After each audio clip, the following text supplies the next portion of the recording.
Shreyas Iyer Indian ಟೀಮಲ್ಲಿ place ಆಗಬೇಕು ಅಂತ ಹೇಳಿದ್ರೆ ಇನ್ನೇನು ಅಚೀವ್ ಮಾಡಬೇಕಾಯಿತು. 600+ ರನ್ಸ್ ಹೊಡೆದ್ರು ಈ ಸಲ IPLನಲ್ಲಿ.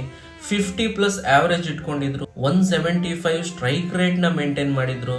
ಹೆಚ್ಚು ಕಡಿಮೆ ನೋಡಕ್ ಹೋದ್ರೆ ಟಾಪ್ 10 ರನ್ ಸ್ಕೋರರ್ ಯಾರಿದ್ರಲ್ಲ ಈ IPLನಲ್ಲಿ ಅವ್ರಿಗಿಂತನೂ ಬೆಟರ್ ಸ್ಟ್ರೈಕ್ ರೇಟ್ನ ಮೇಂಟೈನ್ ಮಾಡಿದ್ರು. ಅದೆಲ್ಲ ಬಿಡಿ, ಶ್ರೇಯಸ್ ಅಯ್ಯರ್ಗೆ ಎಲ್ಲರೂ ಕಮೆಂಟ್ ಮಾಡೋರು ಫುಲ್ ಶಾಟ್ ಆಡಕ್ಕೆ ಬರಲ್ಲ, ಫುಲ್ ಶಾಟ್ ಔಟ್ ಆಗ್ತಾರೆ ಅಂತ. ಅದನ್ನ ಬೆಟರ್ ಮಾಡಿದ್ರು. ಫುಲ್ ಶಾಟ್ಗೆನೆ 6-4 ಹೊಡೆದು ನನ್ನ ಕೆಪಾಸಿಟಿ ಏನಂತ ತೋರಿಸಿದ್ರು.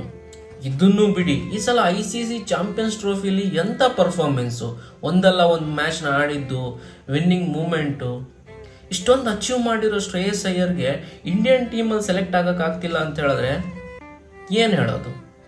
ಓಕೆ, ಅರ್ಥ ಆಗುತ್ತೆ, ಇಂಡಿಯನ್ ಟೀಮ್ ಸೆಲೆಕ್ಟರ್ಸ್ ಈಸಿಯಾಗಿ ಹೇಳ್ಬಿಡ್ತಾರೆ ಶ್ರೇಯಸ್ ಅಯ್ಯರ್ನ ಯಾರ ಜೊತೆ ಕಂಪೇರ್ ಮಾಡೋದು, ಯಾರನ್ನ ಆಚೆ ಇಟ್ಟು ಶ್ರೇಯಸ್ ಅಯ್ಯರ್ನ ಸೆಲೆಕ್ಟ್ ಮಾಡೋದು ಅಂತ. ಆಯ್ತಲ್ಲ ಗುರು, ನೀವು ಶುಭ್ಮನ್ ಗಿಲ್ನ ಸೆಲೆಕ್ಟ್ ಮಾಡಿದ್ರಿ, ಅಂತ ಇಂಥ ಪರ್ಫಾರ್ಮೆನ್ಸ್ ಇಲ್ಲದೆ ಇದ್ರೂ ಸಂಜು ಸ್ಯಾಮ್ಸನ್ನ ಒಳಗೆ ತಂದ್ರಿ, ಅಭಿಷೇಕ್ ಶರ್ಮಾಗೆ ಏನೋ ಒಂದು ರೀಸೆಂಟಾಗಿ ಅಚೀವ್ ಮಾಡಿರೋ ರೀಸನ್ ಕೊಟ್ಟು ಒಳಗೆ ತಂದ್ರಿ.